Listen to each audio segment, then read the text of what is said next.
In this video, we're going to break down exactly what AWS is and answer all your questions about Amazon Web Services so that you can confidently understand cloud computing and know exactly how it can advance your career or scale your business. Let's get into it.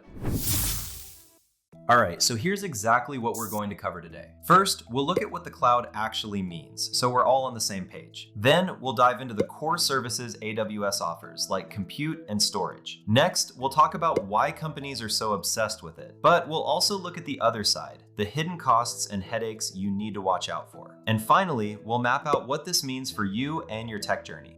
The cloud demystified, someone else's computer.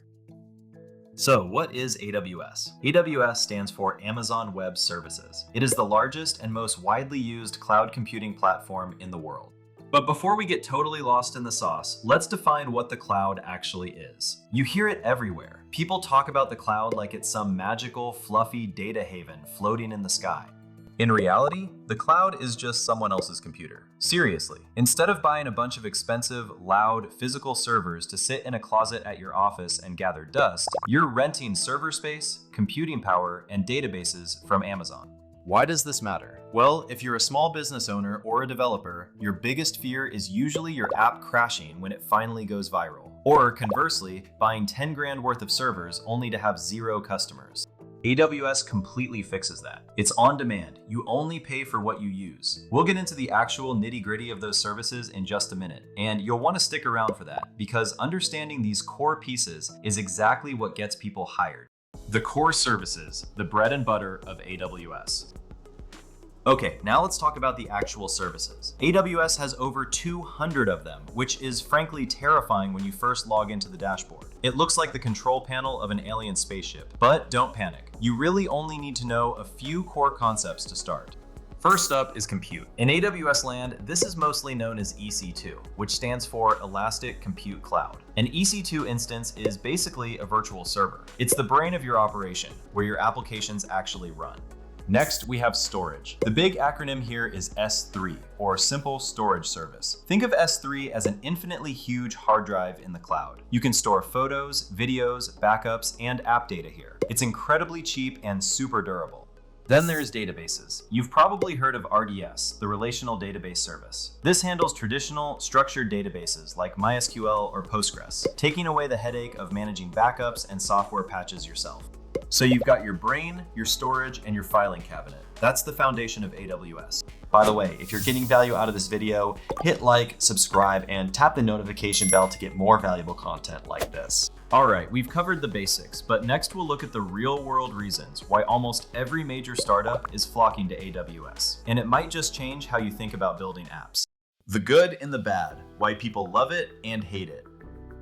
Yeah, AWS sounds great on paper, but let's be real. We need to look at all angles here. Why do people love it? The biggest draw is scalability and flexibility. Imagine you're running an e-commerce site. Most of the year, traffic is normal, but on Black Friday, traffic spikes by 1,000%. If you had physical servers, they would literally melt or at least crash. With AWS, you can set up auto-scaling. This automatically spins up more EC2 instances to handle the traffic. And then, here's the best part. It turns them off when the rush is over. That's the elastic part of the cloud. You aren't stuck paying for idle servers. But it's not all sunshine and rainbows. People get really frustrated with AWS too. The number one complaint? The pricing is notoriously complicated. There are entire jobs dedicated just to understanding the AWS billing dashboard.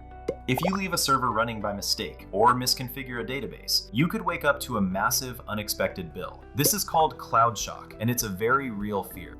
Another pain point is vendor lock-in. Once you build your entire infrastructure using Amazon's specific tools, it becomes really hard and expensive to move to a competitor like Microsoft Azure or GCP, which stands for Google Cloud Platform. So you're kind of married to Amazon. Coming up, I'm going to break down exactly what all this means for your career or your business, so you know exactly what your next step should be. The big picture, what this means for you.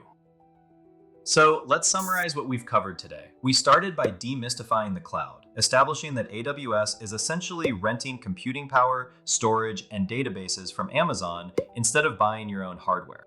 We covered the core services you'll actually use: EC2 for compute, S3 for storage, and RDS for databases. And we looked at the pros and cons, the amazing flexibility of auto-scaling paired with the very real dangers of complex pricing and vendor lock-in. What does this mean for you? Well, if you're an aspiring cloud engineer or a developer, getting hands-on experience with these tools is non-negotiable. It's one of the most highly sought-after skills in tech right now, and knowing the basics instantly makes your resume stand out. If you're a business owner, understanding AWS means you can make smarter, more cost-effective decisions about how to host your products without getting completely blindsided by tech jargon or crazy bills. If you want to keep learning, check out this video next. Thanks for watching, and I'll see you in the next video.